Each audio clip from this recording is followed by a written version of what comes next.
Good afternoon. Today is Tuesday, February 20th. This is the Public Health and Safety Committee meeting. We do have a quorum with myself, council members Benton, Bradford, Huffman, Nash, Prepty, and Weiner.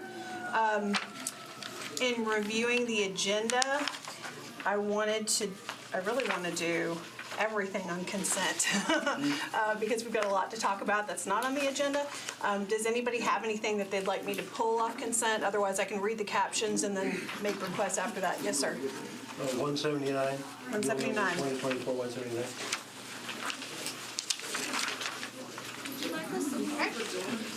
Okay. Yeah, I think so, if you're able to. And you're welcome to come and stand behind, council members too. Councilmember Prepty. Item number 5, R24 250. Okay. About anything else off consent? Hello, Vice Chair Taylor. All right.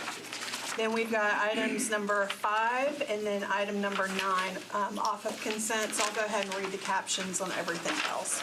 Item number 1, RS 2024-244 by Porterfield, Evans, and Welsh accepts a grant from the Tennessee Department of Health to the Metropolitan Board of Health to implement and coordinate activities and services related to sexually transmitted infection, or STI, prevention, testing, diagnosis, treatment, and surveillance. Item number 2, RS 2024-245 by Porterfield, Evans, Welsh, and Cortez accepts a grant from the Tennessee Department of Health to the Metropolitan Board of Health to provide an array of programs and direct patient care services to meet the public health needs of Tennessee citizens. Item number 3, RS 2024-246, Porterfield and Evans and others accepts a grant from the Friends of Metro Animal Care and Control to the Metropolitan Board of Health to provide funding for the microchip clinic and the pet pantry, a component of the Safety Net program. RS 2024-249 by Porterfield, Evans, and others accepts a monetary donation from the Aristevi Foundation to the Metro Nashville, Davidson County Office of Family Safety for the department's use and benefit. And then we skip over to item number 6, RS 2024-251 by Porterfield and Evans approves an application for a hazardous materials emergency preparedness grant from the Tennessee Emergency Management Agency to the Metro Office of Emergency Management to expand awareness of emerging trends and deliver the latest and most pertinent training to personnel. Item number 7, RS 2024-252 by Porterfield and Evans accepts a high-intensity drug trafficking areas program, or HIDTA, grant from the United States Office of National Drug Control Policy and Metro Government, acting by and through the Metropolitan Nashville Police Department to provide funding to aid in the investigation of drug-related deaths. Item number 8, RS 2024-253 by Porterfield and Evans approves a contract between the Metropolitan Government and Agilent Technologies Incorporated to provide maintenance and service for toxicology and drug ID Agilent instruments. And that's it. Do I have a motion? So moved. Second. A motion and properly seconded. All those in favor? Aye. Anyone opposed? All right. You recommend approval? All right, so we'll move to item number 5, RS 2024-250 by Porterfield and Evans accepts an Urban Area Security Initiative, or UASI, grant from the Tennessee Emergency Management Agency to the Metro Office of Emergency Management to fund costs related to enhancing efforts to build, sustain, and deliver the capabilities necessary to prevent, prepare for, protect against, and respond to acts of terrorism. Do I have a motion? So moved. Second. All right, it's been moved and seconded. Do we have any discussion? Just very Councilmember Prepty. Thank you, Madam Chair. Just very quickly for MNPD, in reviewing this contract, well, let me simply state to her, that this is one area that I have a lot of passion in, and want to make sure that we are prepared for all eventualities, especially considering the events of this past weekend, which give me great cause for great concern. But it wasn't necessarily clear to me in reviewing this contract what the intended use of these funds are, and I apologize, I wasn't able to get this question to you beforehand. But could you talk a little bit about how specifically these funds are intended to be used? So this is a OEM grant, is it? Yeah. So it's actually not our grant. Okay. Sorry. So, repeat the question again. I was texting with my counterpart out in the More than all right. The general question is just like, how are these funds intended to be used? All right, so the UASI grant, that's an Urban American Safety Initiative. It's really hard to get to start with, and Metro government lobbied 2 years ago to get it. We had it originally back in 2008, 2009, and we lost it. And then we got it back. We're considered a Tier 2 city. And so what they do, as a Tier 2 city, you meet certain benchmarks. And with that, the money that we receive from FEMA, ultimately is where it comes from, through the state. We use that money to buy like atmospheric monitoring, a lot of CBRN stuff, so chemical, biological, radiological, nuclear, and explosive type equipment is what we use for it. Now, police has a part in that as well because it's funded through OEM, and under the agreement of UASI, we have to share that money with them as well. And so I'm not familiar with the ask of what PD has put in on the grant, but I can tell you from OEM and the fire side, we're ramping up pretty heavy for rad nuke monitoring and chemical monitoring as well. Councilmember Prepty. Thank you, Madam Chair. So I want to back up a little bit, and you may not be able to answer this, but you talked about how we were receiving this grant in 08, 09, but then we lost eligibility for it. Could you talk about like how do we lose eligibility and how have we now gained back eligibility? I can give you the Cliff Notes version real quick. Politics. That was the first round.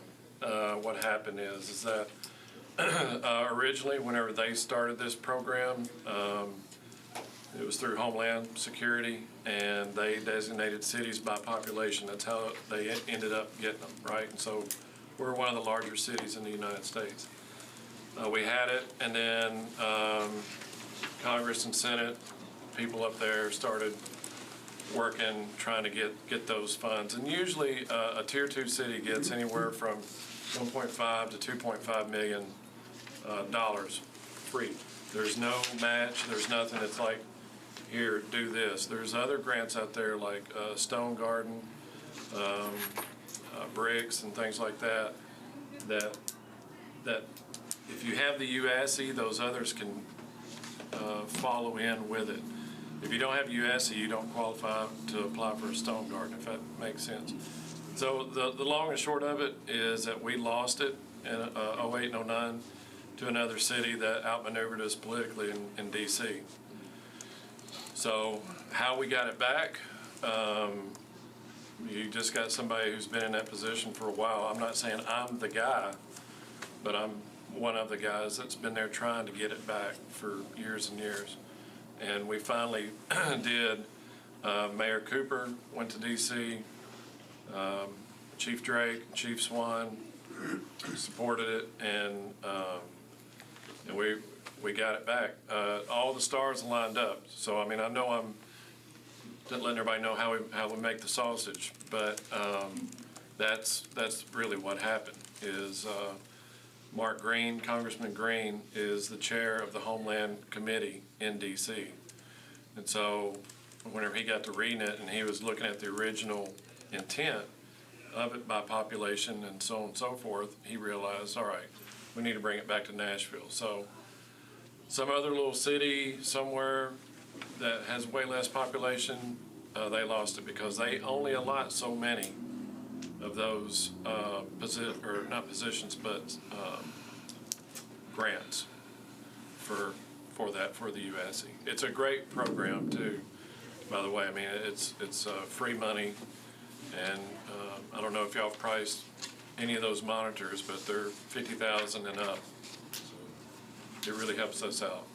Councilmember Prepty. Thank you. Hope I answered that. I know, Oh, yes, most definitely. I know I've got your watch. I'm sorry about that. Oh, no, you're more than all right. What you wanted to know. Do you know what the percentage of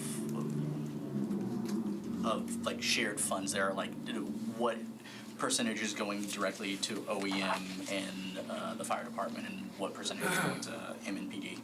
So now that's a part that I'm not clear on, because, all right, once it hits the state of Tennessee, then, so I understand we're in the 5th district for Homeland, and I think some of those funds get split up. Correct me if I'm wrong. Do you know? I don't, unfortunately. All right. I was thinking this. As I know it, sitting here in front of you today, that those funds get split up to other parts of the 5th district. We get the lion's share of it,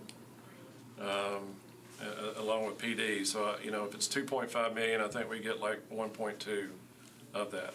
Please don't hold me to that figure. I can get that and get it back to Aaron or anybody if you like. And just brief follow-up with the percentage with Chief Gilder. I'm putting you on the spot, and I recognize that. I'll be glad to get that. Yeah. But is there any indication as to MMPD's anticipated use of their percentage of the funds? Or?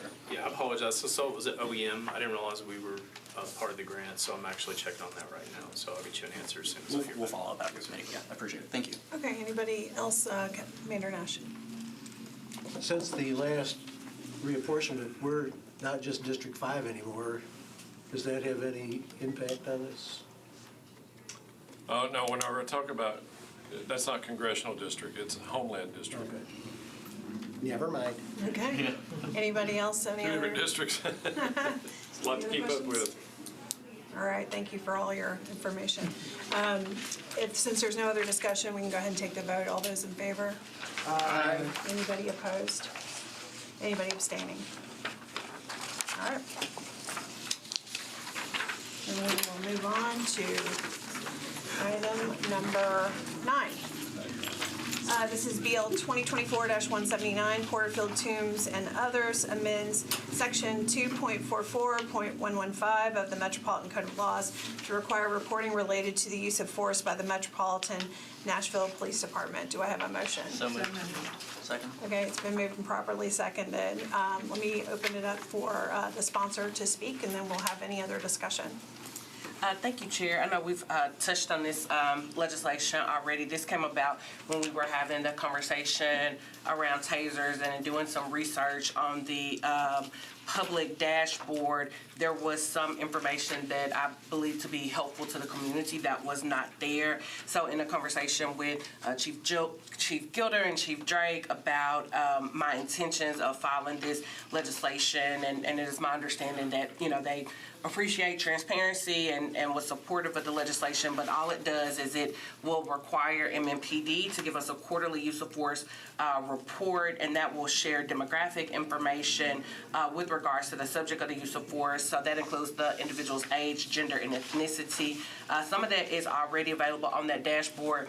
But for example, if someone is under the age of 18, it just says under the age of 18. It doesn't give the specific age. So with this report, it will give the actual specific age of the individual, and it also includes the de-escalation tactics that MMPD utilize prior to using force, which I think is very important for us to know and understand.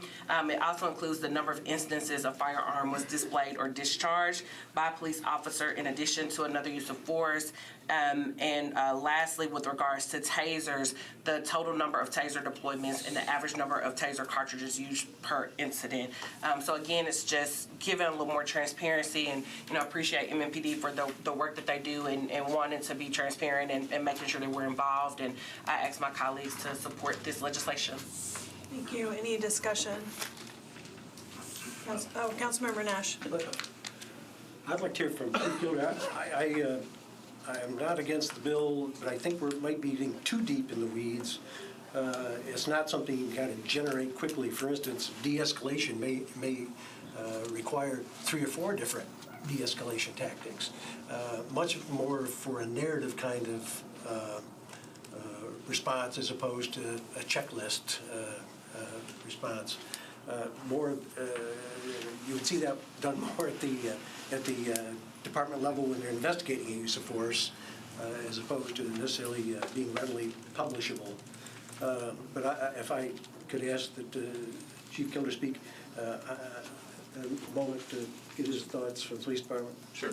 So, as Chair Porterfield said, certainly we are committed to transparency. That's part of the reason why we built the dashboard in the first place. We have multiple ones that are available. Use of force is one of those.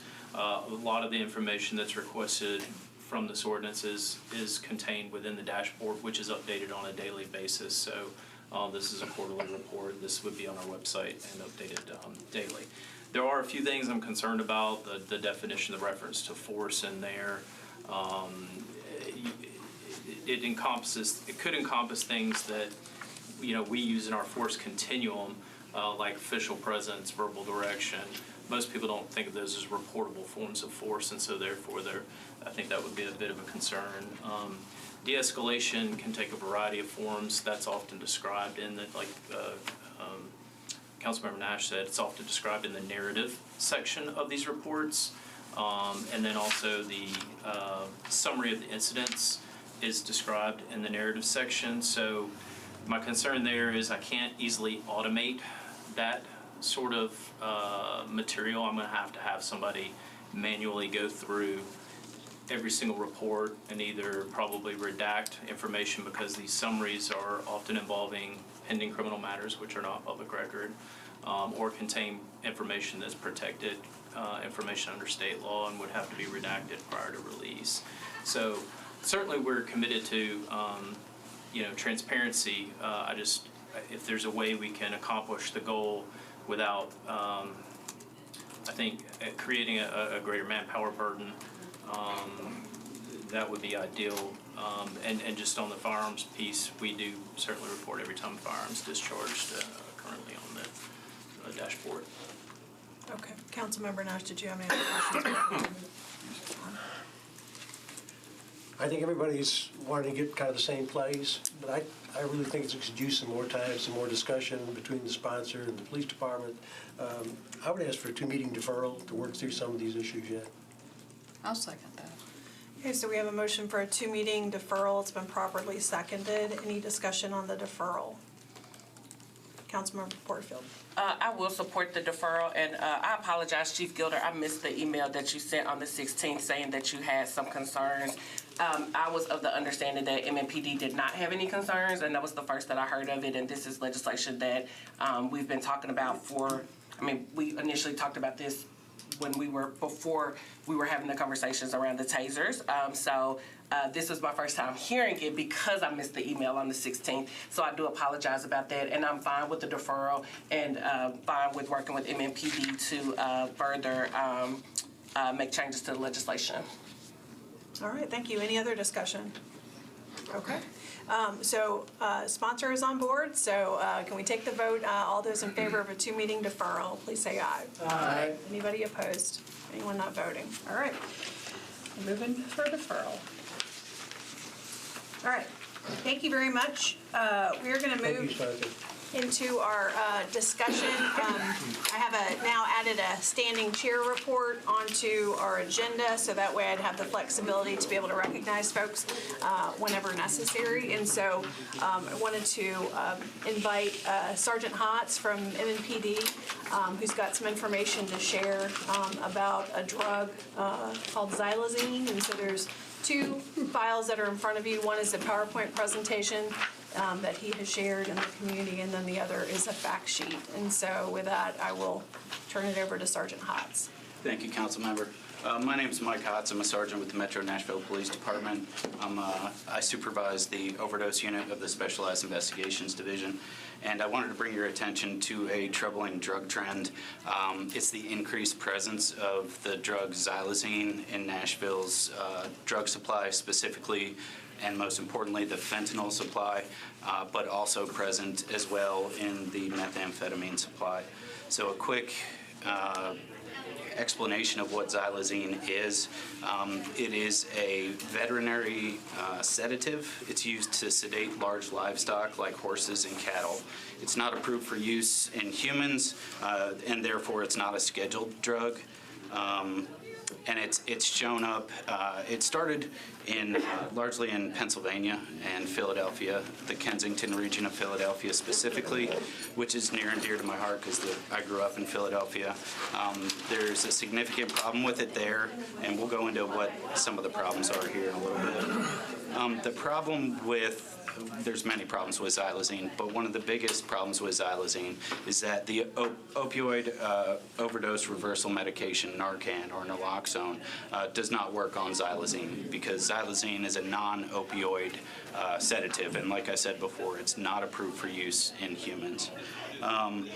But one of the major concerns with the increased presence of xylazine in the fentanyl supply is that it causes large open sores in humans. These sores can be very graphic, and they can also lead to amputation. And this further complicates, the public health and public safety aspect of it, where the healthcare costs of an individual who goes in not only for an overdose, but also for treatment of a large open sore, which sometimes can call for amputation of the limb, is significant, and the ongoing care of that individual is also significant. So where is the xylazine coming from? It can be diverted from veterinary facilities, but the vast majority of what we're seeing is most likely being illegally imported, manufactured in another location outside of the United States. Some of the bigger dangers of xylazine is, as I mentioned before, it's the insufficient or non-present response to naloxone. But because xylazine is a central nervous system depressant as well as a sedative, it causes major breathing issues in victims who are suffering overdoses. And those breathing issues, they can require intensive breathing assistance by paramedics and other healthcare responses. Another issue with it is that since xylazine is a separate, independent drug, separate from the fentanyl or the methamphetamine, it causes a dual dependence issue where treatment providers are not only going to have to treat the opioid use disorder, they're also going to have to treat the separate and independent xylazine dependence issue as well. And it's also shown to decrease the effectiveness of treatment in those who go to seek treatment for it. And I also mentioned the serious wounds that show.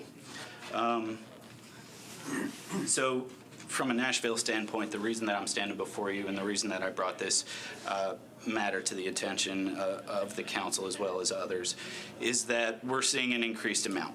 Our crime lab estimated, I asked them for an approximation because they didn't have specific numbers, but what is the percentage of powdered fentanyl that reached our crime lab, our crime lab, how much of that fentanyl tested positive for xylazine? And they said that approximately 80% of the fentanyl that was being tested in our crime lab tested positive for xylazine. Now, with the caveat that the testing amounts that the lab saw at that time were trace amounts. So trace amounts, what that would essentially mean is that the xylazine is present within the drug supply, but not necessarily in quantities enough to have the narcotic effect, the effect of the person getting high from the sedative. However, as if you follow MMPD press releases, about a week ago, there was a significant seizure of counterfeit prescription pills, fentanyl pills that were seized. And that's a significant quantity of pills. That's 120,000 pills, excuse me. So we saw, separate from that, we noticed in the Murfreesboro Road corridor, I track and monitor all fatal overdoses in our city. We noticed that two recent ones in the Murfreesboro Road corridor both had xylazine listed in the cause of death. It doesn't mean it was necessarily the primary thing that instigated the person's passing, but it was a contributing factor. And I just, on a whim, went to our Property and Evidence Division, and I wanted to see whether or not that pill supply that we had just taken off the streets of the city was what it was gonna test positive for. So I went and signed it out. recently, within the last 3-4 months, my unit has been given access to what's called a portable mass spectrometer. Thanks very much to the assistance of Councilmember Evans, who greatly assisted in that. But what it is it's a small portable device where we can rub a sample of the suspected material and then plug it into the machine, and it will tell us what it is. It's a presumptive field test. Our crime lab has to do the official testing to make it admissible in court. But what I found is that the sample of pills that I tested from that 120,000 pill seizure tested positive for fentanyl and xylazine, as well as other binder materials that are used to make the pill itself. That's troubling. That is a significant quantity of pills that was destined for the streets of Nashville as well as beyond. So that worried me. I went and I knew of another seizure of counterfeit fentanyl pills that had occurred within the same time period, but it was unrelated to the large seizure of pills. And I went to our evidence division, went and tested it again, and unfortunately that also tested positive for xylazine. I had not seen xylazine test positive on my portable mass spectrometer before. It was troubling to me, and that coupled with the fact that we saw 2 recent overdose deaths in the Murfreesboro Road corridor, that was troubling. And that's what instigated me wanting to warn. Our Public Affairs Office sent out a press release last Friday, I believe it was, to warn the public.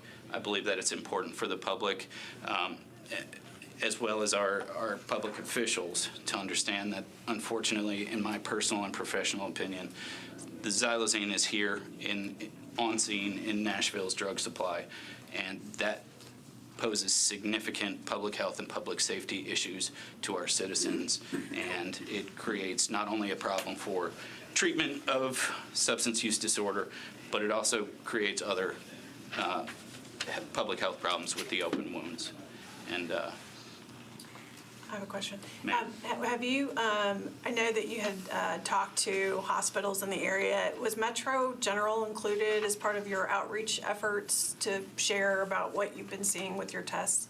I personally did not speak to Metro General, but we do have a lot of partners in care that we work with, and many of my partners are here today.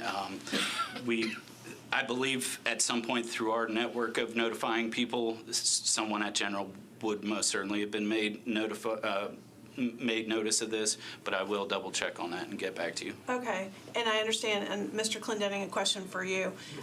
One of the things that I had asked about when I had heard more information about what Sergeant Hotz was seeing is that I had asked the administration to find out what information had been shared with your office, especially related to any outreach partners that you were working with, specifically so this information is disseminated, because what I've read, and Mr. Sharp, you may want to correct me if I'm wrong, as far as like the folks that end up getting wounds as a result of taking this medication, you know, it can be very hard to keep them clean, and so that can make anybody experiencing homelessness especially vulnerable to the potential later effects. And so I'm saying this to say, I don't know if, because April's not here, but, oh, there you are, is to make sure that you all have this information and if it's able to be disseminated. And I don't know if anybody from the administration reached out to you yet to ask about this. Yes, ma'am, and we're partnering with the MPD on an event March 14th. Our outreach team is partnering with them,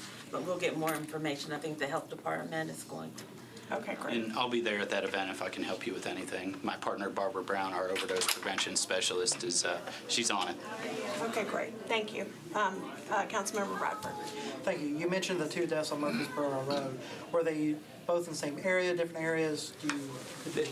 They were separated by geographic distance. I don't have the exact addresses with me, but I would estimate that they were both most likely within a mile or 2 miles of each other. And that is an area that's disproportionately affected by, the homeless problem. It hits particularly hard in that general area as well. Yes, it is. Councilmember Porterfield. Thank you, and thank you for this very helpful information. You mentioned that you didn't speak to Metro General Hospital directly. Did you speak to the other hospitals in the area directly? I've done a significant number of meetings, and as well as Zoom and in-person meetings since I noticed the uptick, and now one of which was today. And a lot of people join those meetings, and I don't necessarily it doesn't necessarily tell me who they are, but yes, there was a doctor, one of the emergency medicine doctors from Vanderbilt that was on one of the calls, and they stated that they most likely had been treating these significant wounds and not necessarily having known that they were attributed to xylazine. They were, treated just like cellulitis or some other large wound like that. And they were appreciative of the information that we were sharing with them, because otherwise I don't think they would have been able to start collecting the data there. How are these healthcare providers being notified of the meetings? We have a network of partners in care, and we share it to as many people as possible. A lot of the partners that I work with, they're kind of notorious. I'm kind of notorious that I'll speak to anybody about the overdose crisis, anybody who will listen.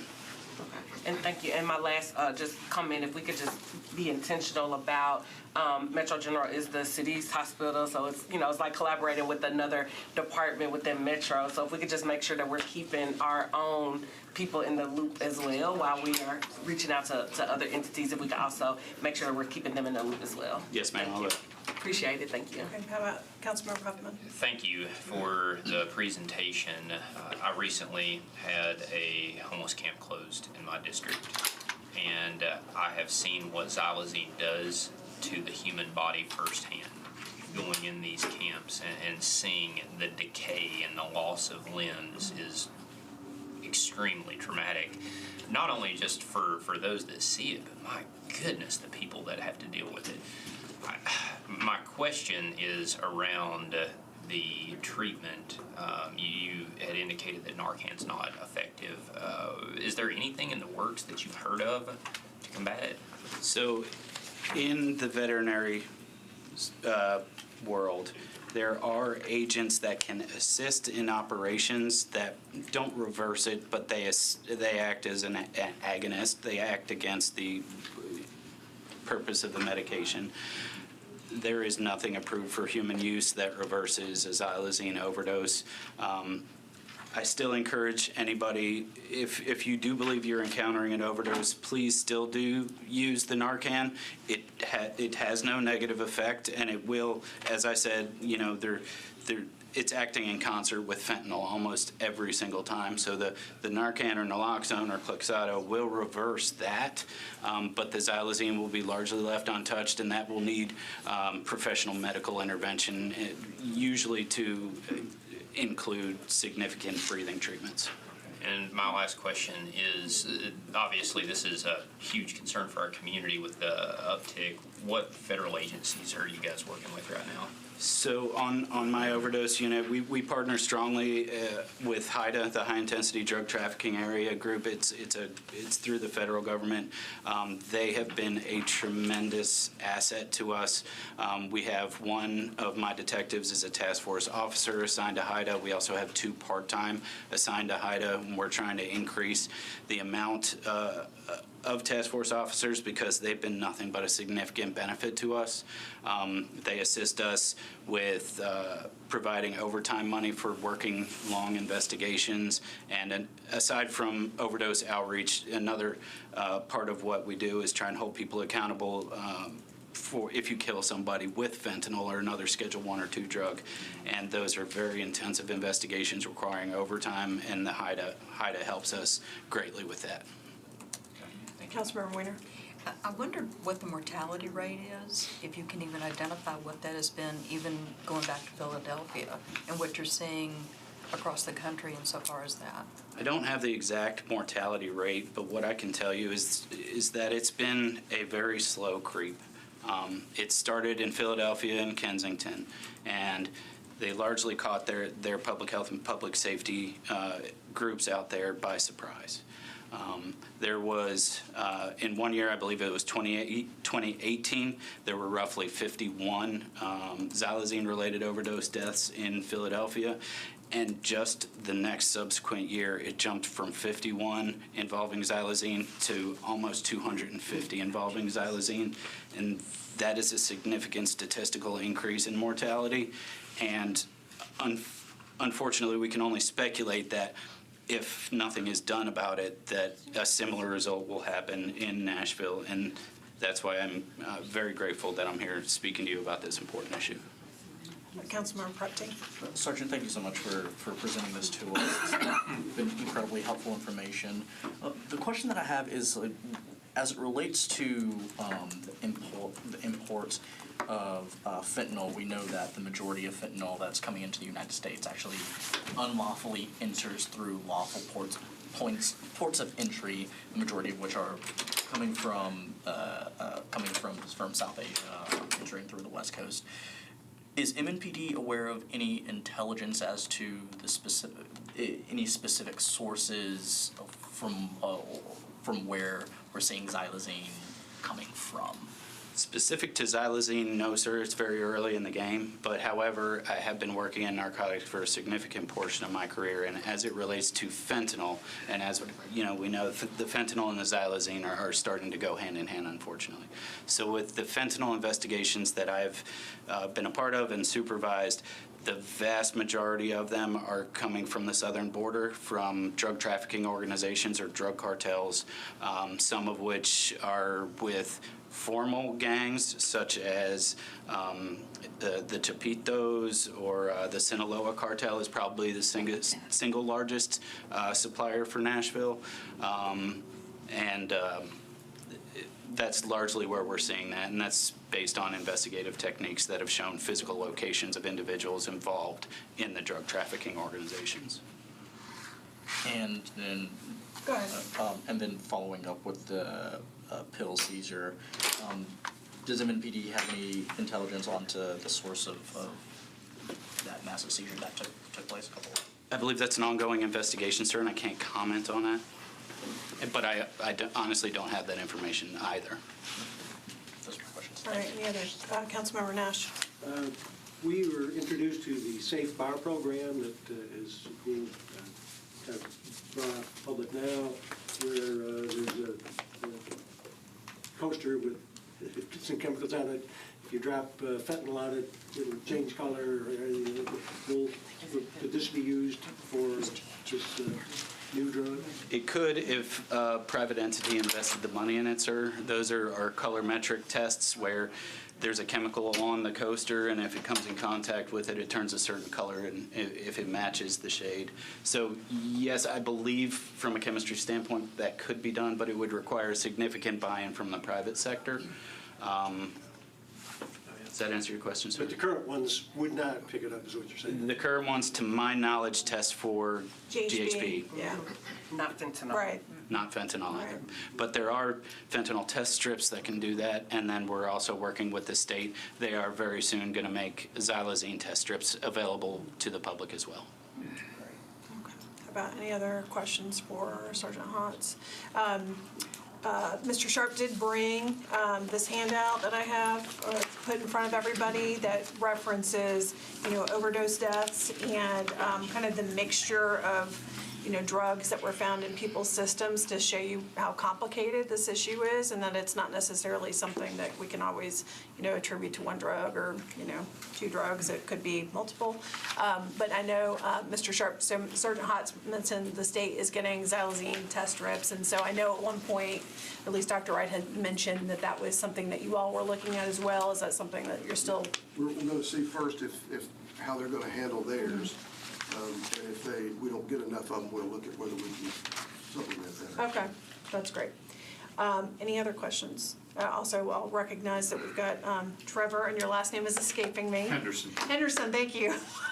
Here from UT, and Mary Lyndon Salter, who is part of the BWAC Advisory Council. And so these conversations, in addition to what we talked about in here today, will be really important when we are coming back with the opioid settlement money, and we're talking about that and approving that as a council, and other things related to substance use disorder, but then also just being aware in our community, because we all are touching people in different ways in our communities, and so this is just important information for us to have. So I appreciate everybody's questions, and Sergeant Hotz, thank you very much for being here. Lastly, I want to turn it over to Mr. Clendenning from the Office of Homeless Services, who had provided the PowerPoint presentation via email, and then also provided us with copies of that related to the ARP funding. Yes, thank you, Madam Chair. Good afternoon. Wanted to hit some highlights for the February report. If you look on page 3, that's where we kind of give you some highlights each month that may stand out. First one is Colby's Army increasing their peer support referrals. We kind of retooled the whole referral process. We saw that wasn't working as well as we wanted it to. So we worked with the providers, retooled the referral processes, and you can see that they're starting to gain traction. And Colby's Army provides peer support, which is insanely, important to this effort. We've also begun monitoring of the funded ARP agencies. We had a site visit with CCF, which is one of our interim GAP providers. And it was a very, I think, a productive meeting. We're still working through the whole process to provide them with a report, but we're going to be doing that with each of our providers. And the idea is not to gotcha, but we need to provide oversight, accountability, but we also need to empower them to be the best they can be. And we think that this is a good process for that. So we are in that process. And then also 186 of the community's most vulnerable individuals have been assisted through these encampment searches. And there's only a 10% recidivism rate, so that's a very good number. We're encouraged by that. Excuse me. Also on page 4, wanted just to point out the numbers for the 2 interim GAP providers, 219, 940 people have served so far, and we're working with them to amp up those numbers. As you all know, the funding needs to be obligated toward the end of the year in October, and we want to make sure that they meet those numbers for the program goals. On page 5, you can see the spending. You can see where we are. We still have $3.9 million left in that bucket for them. And you see the funding end date, the application date. Excuse me. We think, again, that the funds are getting the right people, but they still have the capacity to end the program and meet the program goals and serve as many of our neighbors as we can. There hasn't been any changes in the GAP financing at this point. I know that's a separate item here tonight about the funds that have not been allocated, but that MDHA has oversight of those. We just try to provide these numbers when we can, and we get those from MDHA. Then on page 9, the supportive services, I wanted to point out the total number of services provided by Mending Hearts and Step Up on Second, and the case management providers, 746 and 635, which I believe is a huge number.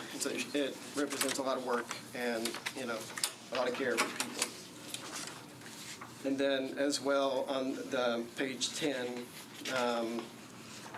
you see the numbers there with Colby's Army, and obviously those have increased. We identified that issue, so those are moving up. Park Center, which is the #1 SOAR program provider in Tennessee, and over 16,000 meals have been provided by Room in the Inn. Just a couple more items I wanted to point out. Our landlord engagement team's been doing a great job. 204 sign-on bonuses have been awarded, 302 households have been assisted with furniture, and there's over 175 properties that are participating in the program. They are finding new properties for our population all the time, and I think they're making a lot of progress. And then I did want to also make sure that on page, sorry, too many pages, page 16,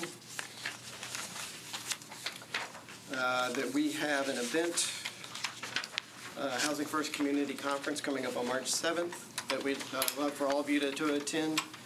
We have speakers coming in from outside the community, from Dallas. We're having them come in and talk about what they're doing, best practices. And just if you guys can make it, we'd love to have you there. And we will make sure that you receive an invite. And Hannah Cornell is here to talk about her data.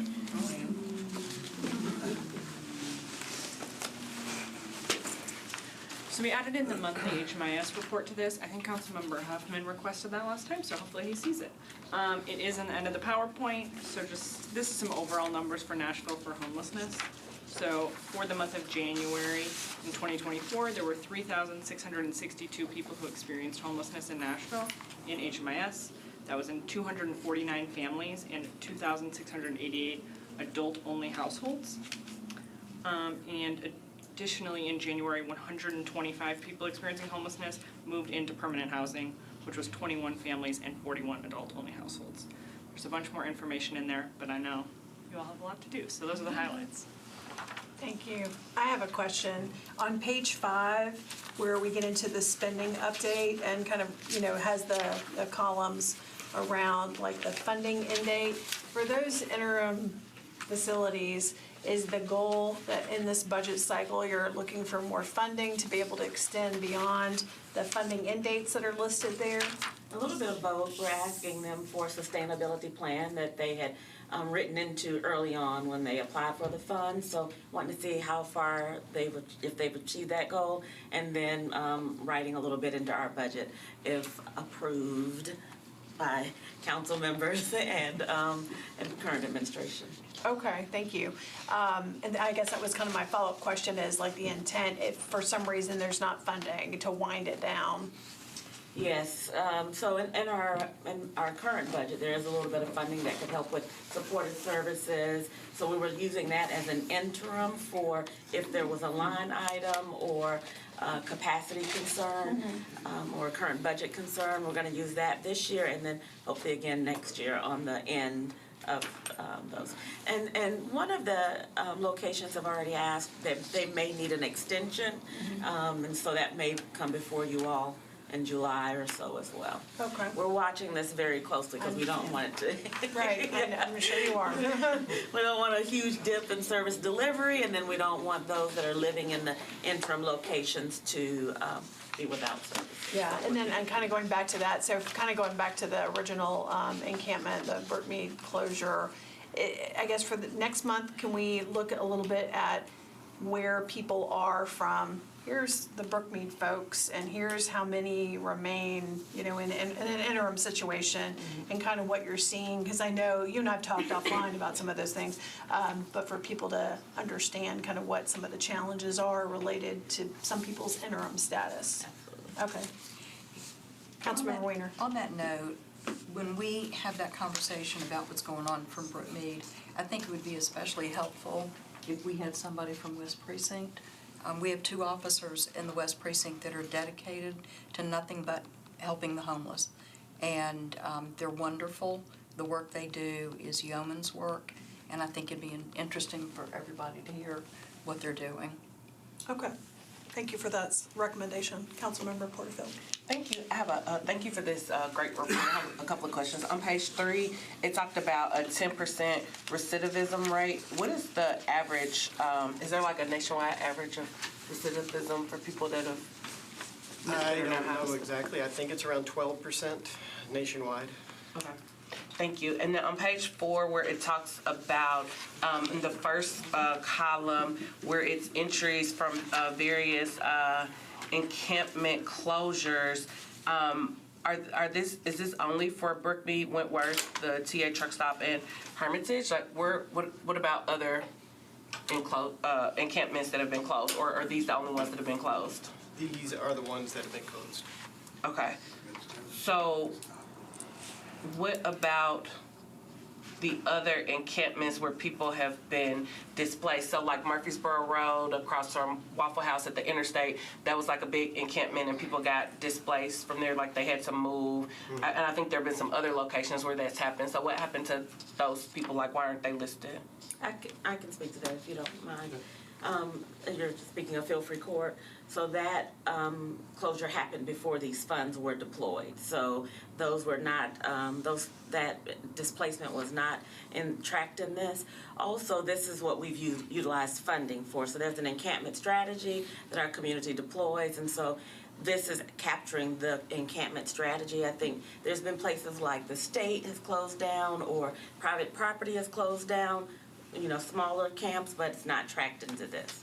Our outreach efforts, as far as like, there was one over near Doverside Drive last week. Our outreach team, they actually deploy ongoing services, try to connect them to other services, but not necessarily tracked in here as an encampment strategy process. How do you all determine like which encampments you're gonna invest your resources in? So there's a prioritization team, and the prioritization team consists of maybe 7 different community providers, and then they actually go out into the encampments and utilize a tool that tracks the vulnerability of the people, vulnerability of the location, and the environment, and then there's a score. So initially there was like 5 to 6 that were identified for closure during this process very early on when we started that encampment strategy. And whenever there's private property or state doing a closure, our community, we typically try to stick to the COC policy of the encampment strategy that we're using. But we will deploy other services to help people. Okay, thank you. Just 2 more questions. Can you send me who those community partners are that are a part of that prioritization team? Absolutely.